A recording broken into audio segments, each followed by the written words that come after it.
Bismillahirrahmanirrahim. Alhamdulillahirabbil alamin. Allahumma sholli ala sayyidina Muhammad wa ala ali sayyidina Muhammad. Assalamualaikum warahmatullahi wabarakatuh. Halo teman-teman, apa kabar semuanya? Semoga teman-teman selalu dalam lindungan Allah Subhanahu wa taala. Amin. Alhamdulillah, di video kali ini saya akan bacakan DM nih ya dari teman kita, oke?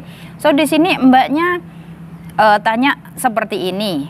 Tapi di sini maaf banget ya, nggak ada namanya. Mbak, ada nggak ya kerja beres-beres aja gitu? Aku mau kerja ke Singapura, non balas ya. Oke, di sini ya buat kalian semua yang kepengen kerja ke Singapura ya. Kalian kan kepengennya cuman beres-beres rumah saja. Nggak ada yang namanya menjaga anak kecil, nggak kepengen yang namanya menjaga orang tua ataupun jompo di sini ya. Jadi saran dari saya, waktu kalian interview atau waktu kalian masuk di PT ya, kalian bisa yang namanya tanya sama petugas PT-nya ya Mbak ya. Di situ kalian tanya sama pihak kantornya. Misalnya seperti ini, Bu atau Mem yang ada di kantor PT Indonesia ya. Saya kepengen kerja ke Singapura, tapi saya pengennya hanya bersih-bersih rumah saja. Sekiranya bisa apa enggak mencarikan majikan yang seperti itu. Karena di sini ya teman-teman, biasanya buat kalian semua ya yang sudah masuk ke PT itu biasanya kalau job kalian turun itu biasanya ya itu di situ sudah tertera. Semua pekerjaan kalian sudah dicantumkan bahwasanya kalian itu menjaga anak atau menjaga orang tua dan sudah pasti mencakup semuanya. Karena pekerjaan di Singapura nih ya teman-teman, misalkan nih ya saya sendiri pribadi di sini ya, saya di sini kerjanya job saya adalah ngomong anak ya atau menjaga anak, oke. Tapi di sini nggak harus fokus sama anak saja. Saya di sini juga masak ya, juga bersih-bersih rumah. Pokoknya semuanya yang ada di rumah majikan itu dikerjakan semuanya ya seperti itu, oke. Tapi nggak mudah juga ya Mbak, karena yang namanya job itu kalau sudah turun, misalkan nih ya, saya sendiri pengalaman saya pribadi ya, saya waktu itu masuk ke PT Jakarta, oke. So di sini job saya turun, saya dipanggil ke kantor sama pihak kantor kan, terus waktu itu pihak kantor ngomong ya, sini kamu, ini job kamu sudah turun kayak gitu kan, terus nanti sore kamu ada interview kayak gitu. Tapi di sini ya teman-teman, misalkan ya saat interview terus kita itu merasa nggak cocok dengan pekerjaan itu, kita itu bisa mengelak ya, bisa kita itu ibaratnya saya nggak cocok lah dengan pekerjaan ini, Mem, kayak gitu, ngomong sama petugas kantornya ya. Jadi jangan memaksakan diri lah Mbak, ibaratnya seperti itu ya.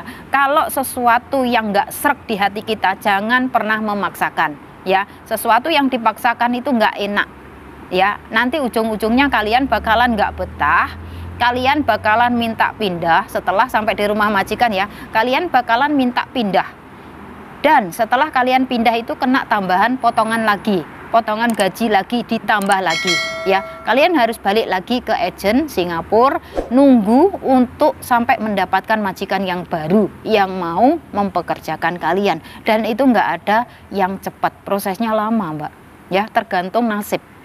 Misalkan ya, seperti halnya contoh ya, saya punya teman saya ini nggak cocok, merasa benar-benar berat dengan pekerjaan yang dijalaninya. Jadi di sini teman saya ini balik lagi ke agen dan kepengen cari majikan yang baru. Tapi setelah pulang ke agen nih teman-teman ya, ternyata di situ nunggunya itu lumayan lama, sampai 3 bulan. Karena apa? Setiap interview itu nggak ada cocok. Dan saya juga nggak tahu mbaknya ini minta pekerjaan apa kayak gitu. Sampai agennya itu bilang seperti ini, ya kamu mau ya misalkan kamu di sini tuh sudah numpang lama, kamu tuh potongan gajinya semakin banyak. Tapi mbaknya di sini bilang nggak apa-apa, saya pokoknya harus menemukan majikan yang benar-benar sesuai dengan apa yang saya inginkan, seperti itu. Tapi di sini ya teman-teman, ibaratnya kalian itu terlalu memilih-milih job ya, itu akan membuat kalian semakin lama dalam proses kayak gitu. Jadi menurut saya pribadi ya, kalau saya, pengalaman saya pribadi nih ya teman-teman, saya itu nggak pernah yang namanya memilih-milih job, nggak pernah. Job saya turun ya udah saya interview, tanda tangan, sudah kayak gitu. Karena ibaratnya ya, saya itu jadi orang tuh simple banget. Saya yang penting ya di sini waktu saya itu mau berangkat ataupun mau apa saja tuh ya, saya tuh selalu berdoa, ya Allah semoga ini yang terbaik, ya Allah semoga diberikan kelancaran, kemudahan, bisa finish kontrak kayak gitu. Saya selalu berdoa seperti itu teman-teman. Saya nggak pernah ya namanya menolak job, itu nggak pernah ya, kecuali kalau ya di dalam job ini misalkan ya ada yang memelihara anjing kayak gitu, memang saya nggak mau, saya nggak akan ambil job yang seperti itu karena ya saya takut sama anjing teman-teman ya. Jadi di sini nggak mau. Misalkan kalau menjaga orang tua, menjaga nenek itu sudah pasti saya mau teman-teman. Tapi di sini ya pengalaman dari saya pribadi, saya sambil sharing lagi ya. Yang namanya menjaga orang tua itu nggak mudah teman-teman ya. Menjaga orang tua itu benar-benar kita harus ekstra sabar teman-teman ya. Karena apa?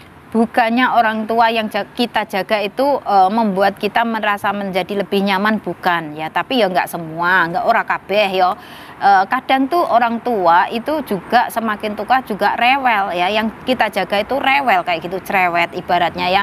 Ada juga yang orang tua yang kita jaga itu juga orangnya baik, itu ada ya, nasib-nasiban lah Mbak ya. Sama halnya kita menjaga anak, kadang kan ada tuh anak yang nggak rewel, maksudnya biasa-biasa saja, anak yang maksudnya super aktif ya. Jadi setiap dia itu bermain, setiap dia itu ngapa-ngapain selalu ngajak kita kayak gitu. Ada anak yang, tapi semua itu tergantung dari didikan ya, dari didikan orang tuanya dan juga dari didikannya kita. Kalau kita selalu memanjakan anak itu, sudah pasti anak itu nggak bakalan bisa independen ya, akan selamanya bergantung pada kita, kepengennya main terus sama kita. Lah kita di sini mau bikin kerja nggak bisa kayak gitu ya. Kita harus ibaratnya dari sedikit demi sedikit kita kasih yang namanya masukan, kita kasih yang namanya omongan ya, ngomong kayak gini, kamu di sini bermain dulu ya, ini saya mau bikin kerja kayak gitu. Ibaratnya anak itu juga perlu yang namanya kita latih ya teman-teman. Ibaratnya kan orang tuanya sudah sibuk, jadi kita di sini sebagai yang mengasuhnya ya, kita harus ngasih tahu yang baik-baik kayak gitu ya teman-teman. Jadi di sini buat kalian semua, misalkan ya waktu pertama kali kalian datang ke rumah majikan itu, nanti kalian bakalan merasa ya Allah kayak yo piye iki yo dalam menjalaninya, kayak yo piye, nggak usah piye Mbak ya,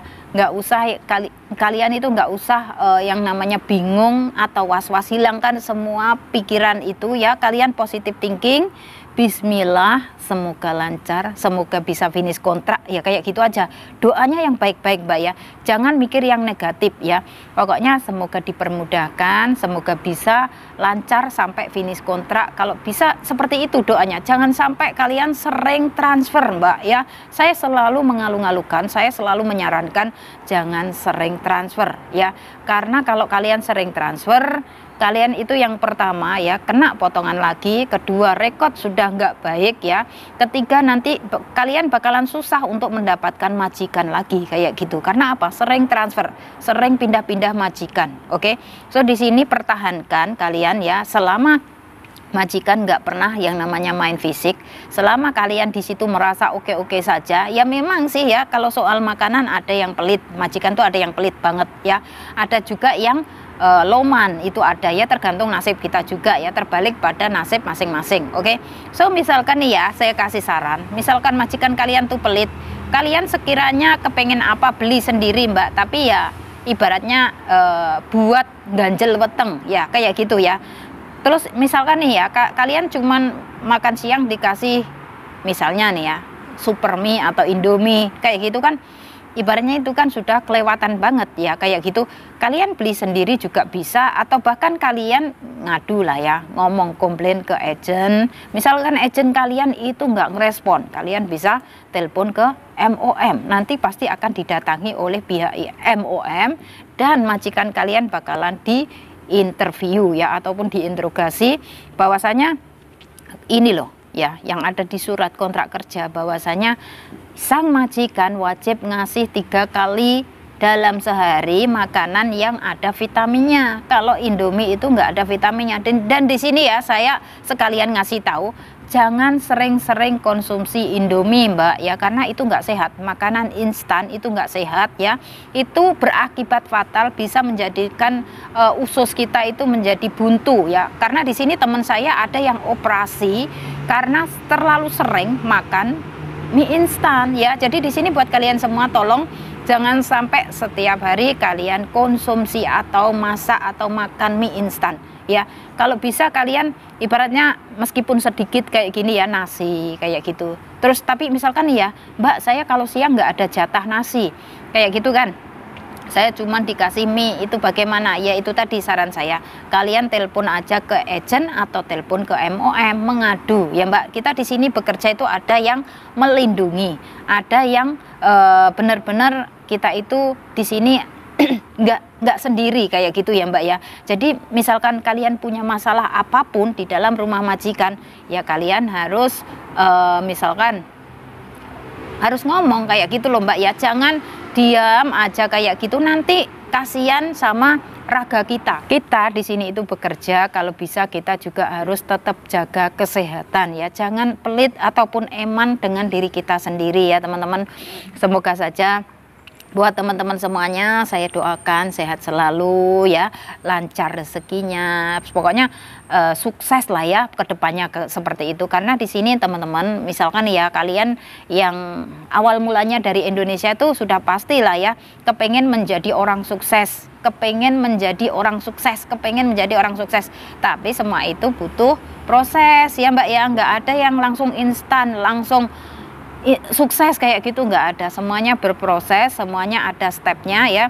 Kalian harus bisa melewatinya, kalian harus sabar dalam menjalaninya, nggak mudah semuanya, pokoknya nggak ada yang mudah Mbak ya. Karena di sini yang saya rasakan sendiri, saya di Singapura sudah belasan tahun juga seperti itu ya. Ibaratnya saya ini sebenarnya orangnya sudah sabar ya, tapi masih aja terus diuji kesabaran saya ya.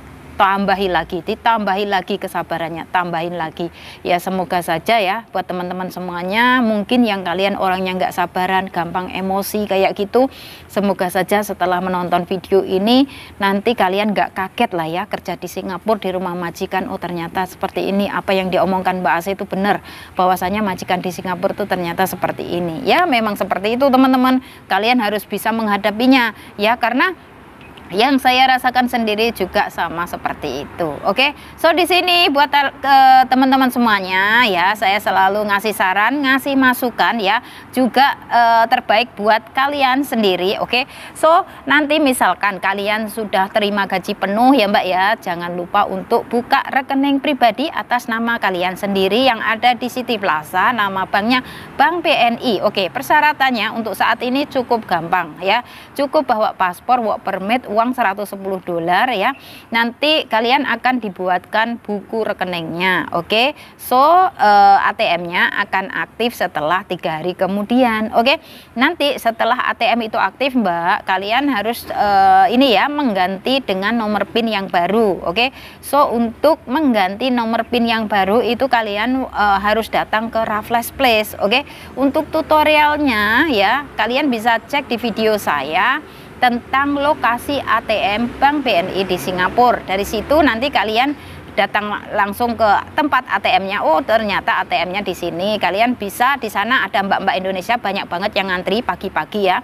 Itu kalian bisa minta tolong, Mbak, saya mau ganti PIN ATM ini, bagaimana caranya? Kalian bisa minta tolong sama mbak-mbak Indonesia di sana ya. Semoga saja buat teman-teman saya semuanya ya, semoga kalian menjadi orang sukses ya. Semoga saja kalian menjadi orang sukses, bisa membahagiakan orang tua, bisa membanggakan keluarga ya. Pokoknya semua hajat kalian bisa tercapai. Amin. Oke, dan nggak lupa juga di sini saya selalu ngasih support ya, serta dukungan buat teman-teman semuanya. Semoga teman-teman selalu diberikan kemudahan, kelancaran dalam mencari rezeki di negeri orang ya. Semoga dipertemukan dengan keluarga majikan yang baik, amin.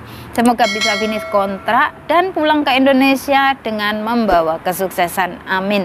Oke teman-teman, dan saya akhiri sampai di sini. Akhir kata, wassalamualaikum warahmatullahi wabarakatuh. See you on my next video. Bye bye.